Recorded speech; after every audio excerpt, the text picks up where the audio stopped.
नमस्कार मेरे प्यारे स्टूडेंट, आप सभी का बहुत बहुत स्वागत है हमारे YouTube चैनल जीनियस पे में।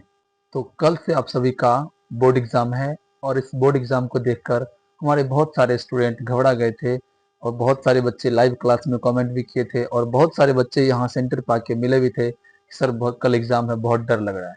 इसी कारण उन सभी मेरे प्यारे प्यारे छात्रों या छात्राओं से कहना है, वक्त से लड़कर जो नसीब बदल दे, इंसान वही है जो तकदीर बदल दे। वक्त से लड़कर जो नसीब बदल दे और इंसान वही है जो तकदीर बदल दे। कल क्या होगा कभी मत सोचो। कल क्या होगा कभी मत सोचो। कल क्या होगा कभी मत सोचो।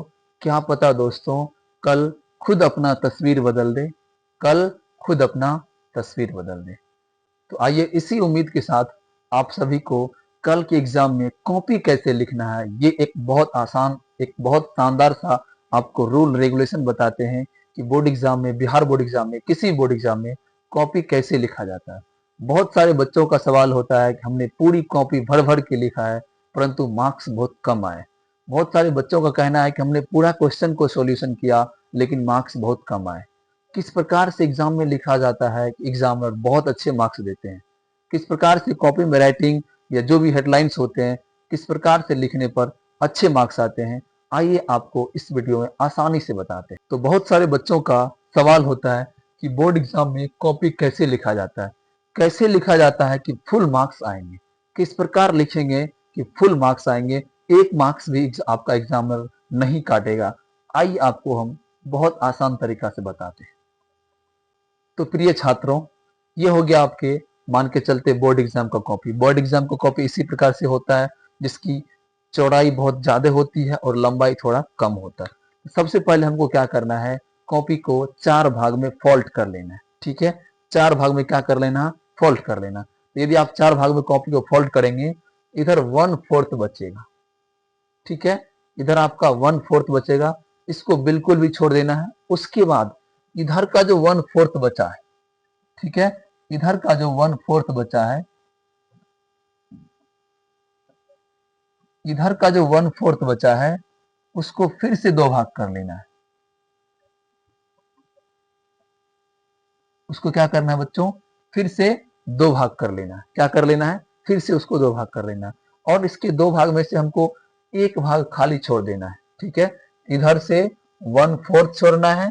ठीक है दोस्तों, ठीक है बच्चों, और इधर से 1/8 छोड़ना है, मतलब एक कॉपी का 8वां भाग छोड़ना है। ठीक है, इस प्रकार से यहाँ कोई लाइन नहीं खींचना, बस कॉपी को एक अंदाजा से, एक आंकड़ा से क्या करना है, फोल्ड कर लेना है। ठीक है, तो हमको अब इसी बीच में लिखना है। ठीक है दोस्तों, इसी बीच में लिखना है, ना इधर लिखना है ना उधर लिखना है। ठीक है, तो यहां से हम लोग क्वेश्चन लिखना शुरू करेंगे और यहीं तक लिखना है।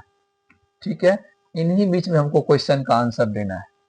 वैसे भी यहाँ तक जाते जाते राइटिंग टेढ़ा मेढ़ा हो जाता है, यहाँ तक लिखते लिखते राइटिंग बहुत ज्यादा टेढ़ा मेढ़ा हो जाता है। इसी कारण हम लोग इसी लाइन तक लिखेंगे। एग्जामिनर को जो भी इधर भी एक पैरेलल वैल्यू में क्या होगा, पैरेलल में क्या होगा, एक स्पेस मिलेगा और इधर भी पैरेलल में स्पेस मिलेगा, ताकि आपका कॉपी जब चेकिंग होगा तो जो भी मार्किंग है 5 का 5 मार्किंग है वो आपको यहाँ कर देगा, या जो भी साइन है वो इधर कर देगा, जो भी वो साइन जो भी करेगा वो इधर कर देगा और कॉपी एक सिस्टमिक वे में आपका सज जाएगा। ठीक है दोस्तों, ठीक है प्यारे बच्चों, कॉपी एक सिस्टमिक वे में क्या होगा, सज जाएगा। इधर भी खाली है, बिल्कुल एकदम सीधा राइटिंग लिखना है और इधर भी खाली है। और वैसे भी आप लोग का बार बार बताते हैं कि यहाँ तक लिखते लिखते आपका राइटिंग बिल्कुल बिगड़ने लगता है, इसी कारण यहीं तक लिखना है। ठीक है, ये हो गया, आपको दूसरा ट्रिक ध्यान रखना है, 1/4 इधर छोड़ना है और 1/8 इधर छोड़ना है। ठीक है, अब समझिए।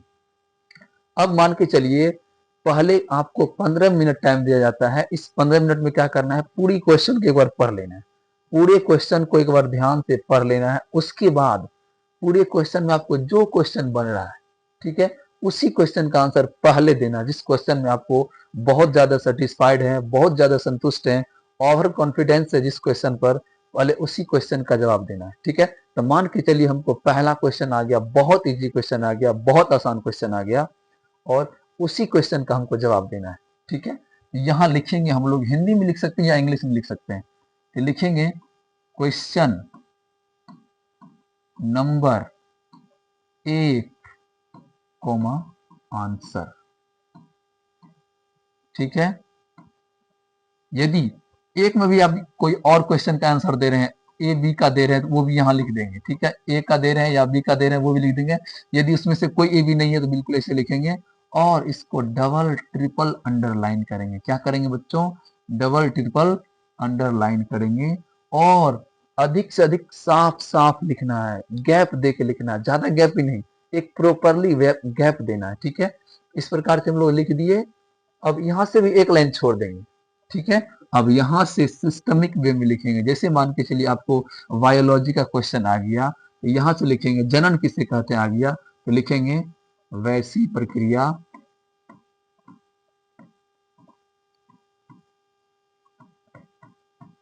वैसी प्रक्रिया।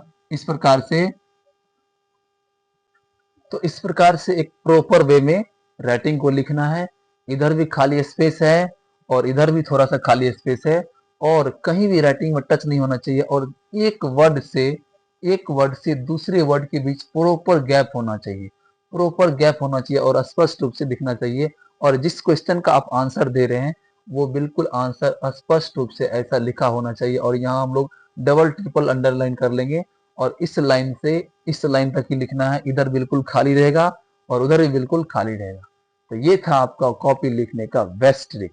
ठीक है, इस प्रकार से आप कल वाले एग्जाम में लिख के आइए और आपको 100% अंक आएंगे, यही हमारी शुभकामना है। एक बार पुनः आप सभी परीक्षार्थियों को बोर्ड एग्जाम में भाग लेने के लिए बहुत बहुत शुभकामनाएं, अनंत बधाई। और हम और हमारे पूरे जीनियस परिवार की तरफ से आपको बहुत बहुत अपनी सफलता के मार्ग पर आगे बढ़ते रहें, यही हम सबकी दुआएं और आशाएं। धन्यवाद आप सभी का।